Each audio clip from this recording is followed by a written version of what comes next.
오늘은 6번째 빌라델비아 교회가 되겠습니다. 이름이 참 아름답습니다. 빌라델비아 교회. 우리가 마스크를 벗고 한번 해봐야 되는데 여러분 속으로라도 한번 해보시기를 바랍니다. 아주 아름다운 교회거든요. 근데 이 교회의 특징을 이해하기 위해서는 역사적인 배경을 알 필요가 있어요. 물론 지정학적으로는 사대교회로부터 남동쪽으로 약 40km 위치에 떨어져 있어요. 그런데 이곳은 별명이 하나 있는데 작은 아덴이라 그랬어요. 우상이 많고 혼합주의가 들어오고 신전이 많은 곳이에요. 그러면 왜 이런 일이 특별히 발생을 했느냐?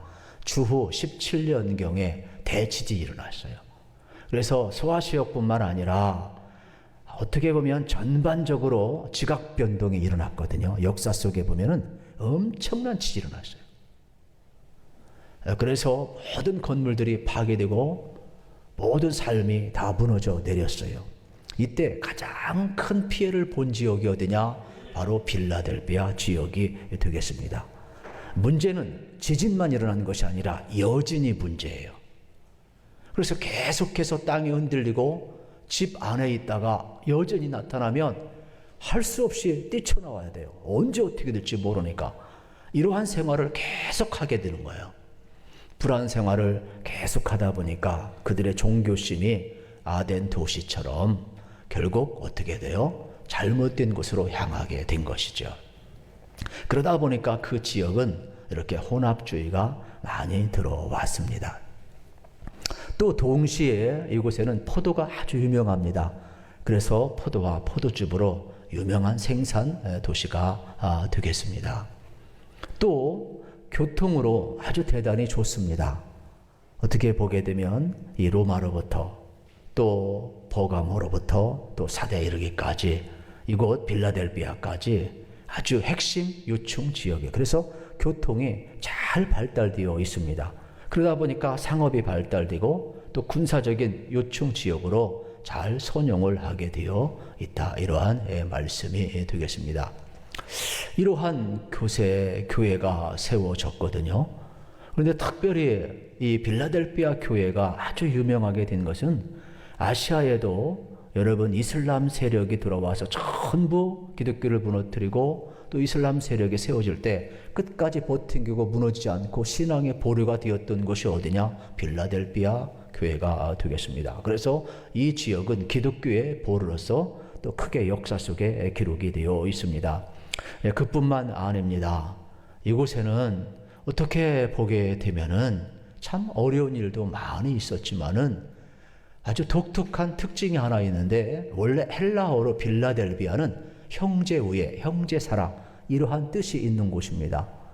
그러니까 어려울수록 서로 사랑했다라는 겁니다. 서로 형제우애가 넘쳐나서 참 교회가 무엇인가 흔들리고 그 당시 수많은 도전이 있는데 이 빌라델비아 교회는 그 교회 공동체 안에 환대가 있었다는 거예요. 사랑이 있었다라는 거죠. 형제우애가 있었다라는 것이죠. 오늘 우리 교회와 한국 교회가 나아갈 길이 무엇인가를 보여주는 내용이에요. 그래서 제가 빌라델비아 교회를 아름다운 교회라고 이렇게 소개를 과감하게 여러분에게 하는 이유가 이름도 아름답지만 그 뜻을 알면 정말로 형제우애가 넘치는 교회였다. 이러한 말이에요. 역사 속에 많은 기록은 없지만은 암미아라는 선지자가 여러분 주후 100년에서 160년경에 이곳을 또 목회를 하게 됩니다. 그래서 활동을 하면서 놀라운 변화가 일어나게 됩니다. 흩어졌던 유대인들이 회심을 많이 하는 역사가 이때 일어나고 있음을 우리는 역사의 기록을 통해서 또 발견을 할 수가 있습니다. 이렇게 어떻게 보게 되면은 빌라델비아 교회는 우리 주님으로부터 칭찬만 받은 교회예요. 다른 교회는 책망도 많이 받았거든요. 그런데 빌라델비아 교회는 책망이 없어요. 서머나 교회와 함께 칭찬을 가장 많이 받은 교회가 빌라델비아 교회입니다. 그 칭찬의 내용은 이렇습니다. 작은 능력을 가지고 말씀을 지켰다는 겁니다. 그리고 작은 능력을 가지고 예수의 이름을 배반하지 않았다는 것입니다.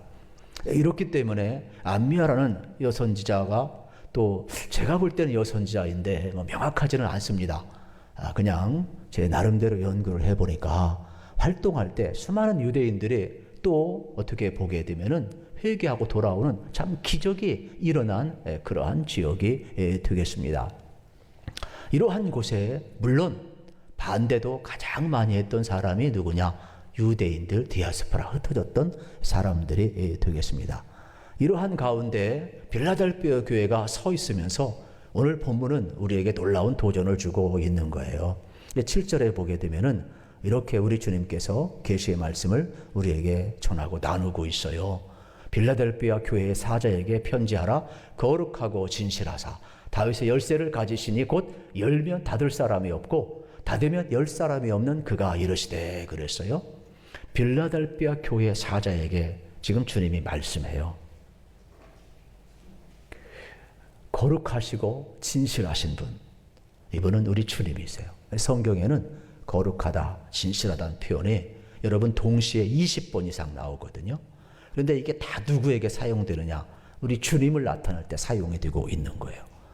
이 거룩하시고 진실하신 우리 주님이 다윗의 열쇠를 가졌다 그랬어요. 그러면 다윗의 열쇠를 가진 것은 뭐냐? 이사야서 22장을 기초로 하고 있는데 다윗의 집의 모든 열쇠를 가지고 곳간을 다 관리하는 엘리야깁이 나와요. 그래서 전부 권세를 가지고 문을 열고 닫고 할 수 있는 이거를 배경으로 하고 있는데 우리 예수님께서 하나님 나라를 여는 열쇠, 그리고 뭐예요? 영생을 수여할 수 있는 영생 수여권, 바로 우리 주님이 갖고 오셨다라는 거예요. 그래서 우리 주님이 거룩하시고 진실하신 주님이 자신을 계시하시면서 다윗의 열쇠를 가진 분이 누구냐? 우리 주님임을 드러내놓고 있어요. 왜냐하면 그 당시 여러분 하늘문을 열면 닫을 사람이 없고 닫으면 열 사람이 없는 분이 우리 주님이신데 유대인들은 뭐라고 생각을 했느냐? 이러한 다윗의 열쇠를 선민 우리가 갖고 있다는 거예요. 하나님의 나라는 우리만 들어간다는 거예요. 그래서 이방인들을 여러분 얼마나 배타적으로 대했는지 몰라요. 그런데 여기에 우리 주님께서 다윗의 열쇠는 우리 주님이 가지고 있음을 드러내놓고 있잖아요. 이때 여러분 유대인들로 인하여서 수많은 박해를 받았던 빌라델피아 교회 구성원들이 우리 주님으로부터 이 계시를 받고 우리 주님이 말씀하실 때 구원은 예수님을 통하여서 오는 구원임을 알았을 때 얼마나 큰 위로가 되었는지 모른다. 이러한 말씀이 되겠습니다. 오늘 우리들도 마찬가지죠. 이러한 가운데 속에서 여러분 우리가 빌라델피아의 특징을 하나 알 수가 있는데 그것은 바로 작은 능력을 가지고도 여러분 믿음을 지킨 귀한 충성한 교회였다는 사실이 되겠습니다. 그래서 우리가 8절 말씀에 보면 이렇게 우리 주님이 소개를 하고 있어요. 볼지어다 내가 내 앞에 열린 문을 두었으되 능히 닫을 사람이 없으리라. 내가 내 행위를 아노니 내가 작은 능력을 가지고서도 내 말을 지키며 내 이름을 배반하지 아니하였도다 말씀하고 있어요. 여러분 우리 주님께서 하시는 말씀이 뭡니까? 내가 작은 능력을 가지고도 말씀을 붙들었고 내 이름을 배반하지 아니했다라는 거예요. 그러면은 어떻게 보면 숫자적으로도 작은 교회였고 역사적으로도 가장 짧은 교회였습니다. 그런데 진짜 여기 내가 작은 능력이라는 것은 능력이 거의 없다라는 거예요. 무능하다라는 거예요. 그런데도 그 작은 믿음 속에서 겨자씨바란 믿음 속에서 그들은 말씀을 끝까지 붙들었다라는 거예요. 그리고 동시에 예수의 이름을 배반하지 않았다라는 거예요. 그러면 그 당시 여러분 말씀을 끝까지 붙드는 사람이 적었다라는 반증이 되는 거예요. 그 당시에 이 길드라는 상인연합회를 통하여서 여러분 황제 숭배상이 어떻게 보면 강요되고 또 그 당시에 경제적으로 살기 위해서는 누구나 다 세상의 가치와 조직을 따를 수밖에 없는 돈이 되면 못할 일이 어디 있겠어요. 예나 지금이나. 그런데 그곳에서 이렇게 배교자들이 나오는데도 배교하지 않았다라는 거죠.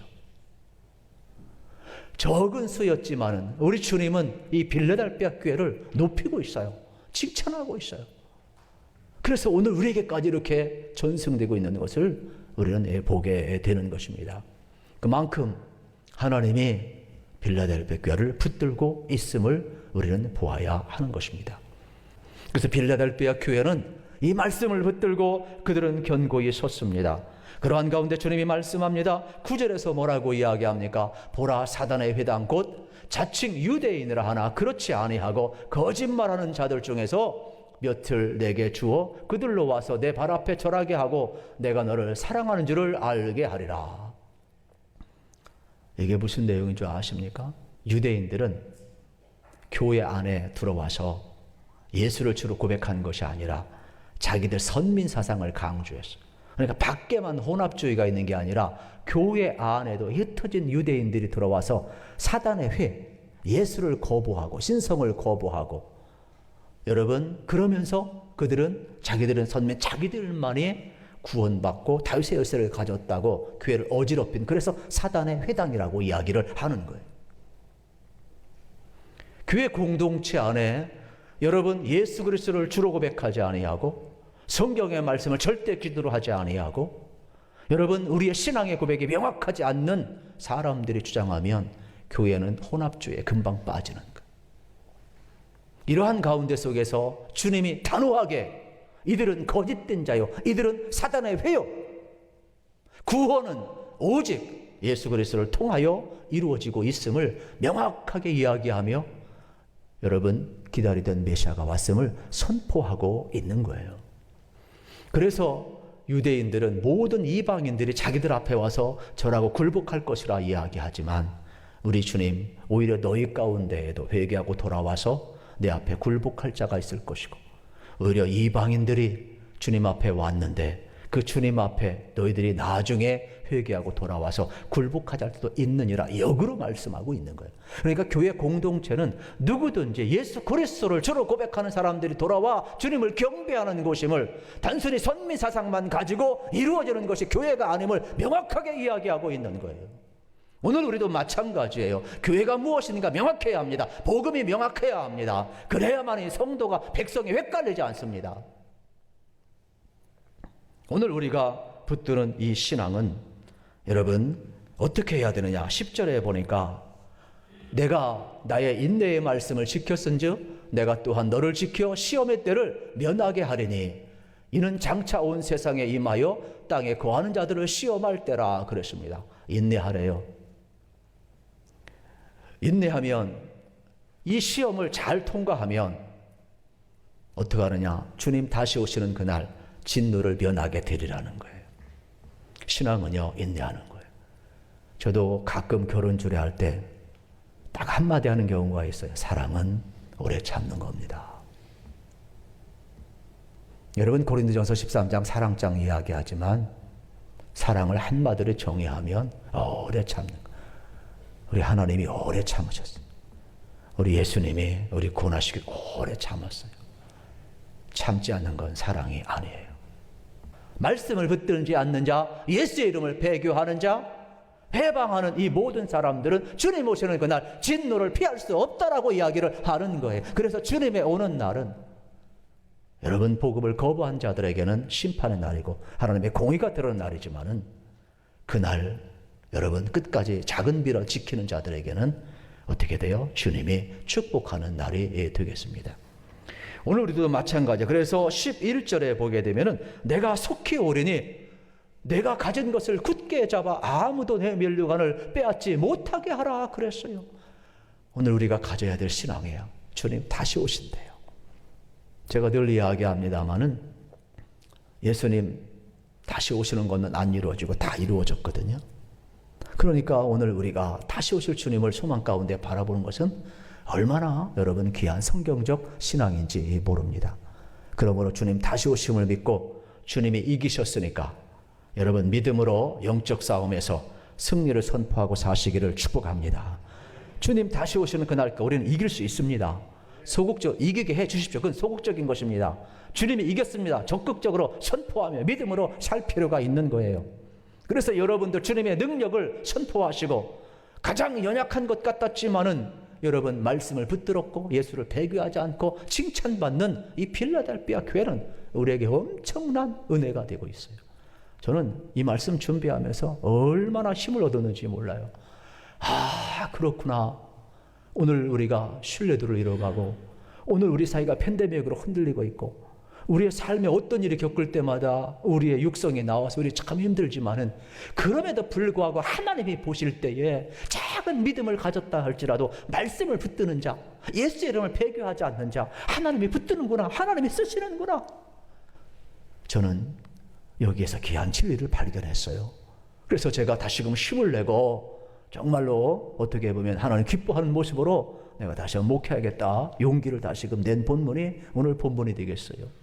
여러분도 힘을 얻으셔서 하나님 기뻐하는 성도의 길 걸어가시기를 축복합니다. 그래서 우리는 오늘 주신 이 말씀이 우리에게는 정말로 축복의 말씀이죠. 그래서 주님 다시 오셔도 심판하는 그날 우리는 작은 믿음조차도 우리 주님이 붙드는데, 우리가 말씀 앞에 돌아가기만 하면 그 말씀이 나를 붙들 것인데, 하나님의 공의가 드러나는 그날에도 우리가 잘했다 칭찬받는 정말로 소망을 갖게 되었어요. 아, 그렇구나. 이것이 복음이구나. 이것이 우리에게 소망이구나. 여러분, 이기는 자들에게 면류관을 준다고 하잖아요. 여러분, 우리가 운동 경기에서 이겨도 상을 주잖아요. 면류관을 주잖아요. 요즘은요, 참 우스운 이야기지만은 최고의 면류관이 뭘까? 그냥 가볍게 들어보세요. 여러분, 우리가 물론 이렇게 승리하는 상도 다 받은 것도 좋지만은 우리는 이 땅에서요, 막 금상, 은상, 동상보다도 더 좋은 뭐 감독상, 주연상 이런 것보다도, 연출상보다, 조연상보다도요 더 좋은 상을 우리가 받았는데 감사하지 못했어요. 일상을 받았잖아요. 일상. 금상보다도 좋은 일상. 우리가 얼마나 큰 상을 받은 사람들인데. 그래서 저는 요즘 기도해요. 아, 하나님, 우리 일상이 이렇게 하나님 주신 축복이었군요. 얼마나 우리에게 준 삶이 참 복이었는지. 그래서 흔들리는 세상이지만은 이제 우리 다시금 말씀으로 돌아가서 말씀을 붙드시길 축복합니다. 세상은 어차피 흔들려요. 세상은 어차피 변화돼요. 그 세상 가치관 가지고 우리가 살아갈 수가 없어요. 영원히 변치 않는 하나님의 말씀만이 진리임을 알으시고, 여러분이 진리를 할 때 자유할 수 있고 힘을 얻을 수 있다는 것을 우리가 좀 알았으면 좋겠어요. 이러한 자들에게 12절에 보게 되면은 놀라운 축복이 주어집니다. 이기는 자는 내 하나님 성전의 기둥이 되게 하리니 그가 결코 다시 나가지 아니하리라. 내가 하나님의 이름과 하나님의 성 곧 하늘에서 내 하나님께로부터 내려오는 새 예루살렘의 이름과 나의 새 이름을 그의 위에 기록하리라 말씀하고 있어요. 아, 이기는 자 하나님께서 이렇게 상급을 주시겠대요. 여러분, 빌라델비아 교회는 정말로 적은 능력으로 이겼어요. 그래서 이들은 축복을 받았어요. 여러분, 놀라운데 세 가지 이름을 주지 않습니까? 뭐라고 이야기한 줄 아십니까? 지진이 일어나서 전부 무너졌을 때 기둥은 무너지지 않았잖아요. 보아라, 다 무너졌지만 기둥은 무너지지 않느냐. 빌라델비아 교회야, 내가 하나님의 나라에 너희들을 무너지지 않는 기둥으로 쓰리라. 그러면서 내가 오는 그날 뭐라고 이야기합니까? 내 이름을 너희에게 주리라. 내 성, 새 예루살렘 성을 너희에게 주리라. 그리고 내 이름을 그의 위에 새기리라. 세 가지 축복을 주고 있는 거예요. 흔들리는 세상이지만은 말씀 붙들고 예수의 이름 배개하지 않고 충성되게 길 걸어가면 하나님이 붙드셔서 하나님 나라의 기둥으로 쓰겠대요. 그래서 우리에게 하나님의 이름, 하나님의 백성으로 주시고, 여러분, 하나님의 도성 새 예루살렘에 거주하는 거주권, 여러분 영주권, 시민권을 우리에게 주셔서 우리의 삶이 하나님 나라에 거하게 하시고, 또 새 이름을 그의 위에 기록하리라 그랬으니까 예수 그리스도 안에서 우리가 주님과 함께 영원히 왕노릇할 것이며, 동시에 예수 그리스도 안에 우리의 새 이름, 성도의 이름이 새롭게 새겨져서 영원토록 그리스도에 속한 자로 살아가는 축복을 주시겠다고 약속하고 있는 말씀, 저는 이렇게 해석을 하고 있어요. 그러면 제가 다 해석을 찾아봐도 이게 가장 옳은 해석이에요. 그러면 오늘 성경 속에서도 여러분 마찬가지죠. 오늘 우리에게 주신 이 은혜를 여러분들이 그리스도 안에서 영원히 누리시기를 우리 주님 여러분으로 축복합니다. 그러면 결론을 내리고 싶습니다. 여러분, 특별히 빌라델비아 교회는 작은 능력으로 충성한 교회였어요. 여러분, 작은 능력 가지고 말씀을 붙들고 배교하지 않고 끝까지 사명 앞에 쓰임 받았다. 이거는요, 주님이 붙들었음을 기억해야 돼요. 그렇다면 오늘 우리도 마찬가지예요. 이 시대에 우리가 사명을 놓지 말아야 돼요. 그래서 우리 그리스도인들은 매일 기도하며 살아야 돼요. 매일 말씀 붙들고 살아야 돼요. 그리고 영적 전쟁에서 우리가 승리해야 돼요. 늘 복음을 전하며 살아야 될 줄로 믿습니다. 그리고 우리 요한복음 15장에 있는 말씀을 보게 되면은 예수님이 이렇게 16절에서 말씀하셔요. 너희가 나를 택한 것이 아니요 내가 너희를 택하여 세웠나니 이는 너희로 가서 열매를 맺게 하고 또 너희 열매가 항상 있게 하여 내 이름으로 아버지께 무엇을 구하든지 다 받게 하려 함이라 그랬어요. 여러분, 예수님이 붙드신 사람, 예수님 안에 거하서 무엇이든지 구하면 다 이루어지고 열매를 맺게 한다 그랬어요. 아, 빌라델비아 교회는 예수님이 택하고 예수님이 붙들었구나. 그래서 그 속에서도, 이 흔들리는 세상 속에서도 이렇게 작은 능력을 가지고 칭송받는 모습을 우리에게 보여주고 있습니다. 또 하나 빌라델비아 교회를 통하여서 우리가 발견해야 될 것은 자신의 신앙 고백을 드러낸 교회였다라는 것입니다. 구분점이 명확했어요. 오늘날은 명목상 그리스도인이 너무 많아요. 아류 크리스찬? 그러면은 가만히 있는 사람 너무 많아. 여러분, 그러지 않아도 가난한 성도가 많고, 그러지 않아도 지금 이 팬데믹 현상 앞에 우리가 다 한 자리에 모일 수 없는 이러한 시대에 이러한 모습이 점점 하면 학자들은요, 지금 진단하고 통계를 내면서 엄청 충격을 먹어요. 저도 이 일에 관심이 있고 또 사명을 주어서 같이 연구하고 있습니다만은 이 팬데믹이 끝나고 나면 한국 교회가 한 40% 이상 마이너스 될 것이라는 거예요. 이게 무서운 거예요. 이러한 때 우리의 신앙을 명확히 드러내야 되거든요. 우리 자녀들도 마찬가지죠. 여러분, 신앙 드러내지 않냐고. 아, 부모가 교회 다녔다. 아, 뭐 옛날에 뭐 군대에서 뭐 세례 받았다. 여러분, 그러나 더 중요한 것이 있어요. 지금 하나님 앞에 서 있느냐는 거예요. 지금 신앙 고백이 명확하느냐는 거예요. 지금 역사의 주권이 하나님이고 하나님이 살아계시고 전능하시고 예수님이 나의 구주이고 예수님이 정말 하나님의 아들이고 예수님만의 생명이고 십자가와 부활만이 영원한 것임을 믿고 오늘도 믿음으로 살겠다는 고백과 자기 선언이 있느냐 이 말이에요. 이것이 없이는 전부 다 명목상 그리스도인으로 가난한 교인으로 전락할 수밖에 없고, 그리고 어디서 떨어졌는지 모르는 것처럼 에베소 교회처럼 하나님의 사랑으로부터 떨어질 수밖에 없는 위치에 누구나 놓일 수 있다는 것을 우리는 알아야 돼요. 그래서 우리 자신의 신앙의 고백이 참 중요합니다. 어느 곳에 있든지 저도 그렇고 여러분도 그렇고 하나님의 사람으로 믿음의 고백 명확히 하고 살아가시기를 축복합니다. 그러면 하나님이 붙드실 줄로 믿습니다. 하나님은 사명 있는 자, 자기 신앙의 고백을 명확히 하는 자 붙드십니다. 보호하십니다. 인도하십니다. 크게 쓰십니다. 그러므로 나의 능력의 경정이 중요한 것이 아니라 하나님이 능하신 손에 붙들려서 우리 쓰임받는 우리 안 선교사님처럼 또는 빌라델비아 교회 성도처럼 오늘 우리의 몸된 제단에 우리 모든 성도들이 다 되어서 정말 하나님의 나라를 위해서 귀하게 쓰임받는 우리 모두가 될 수 있기를 우리 주님의 이름으로 축복합니다.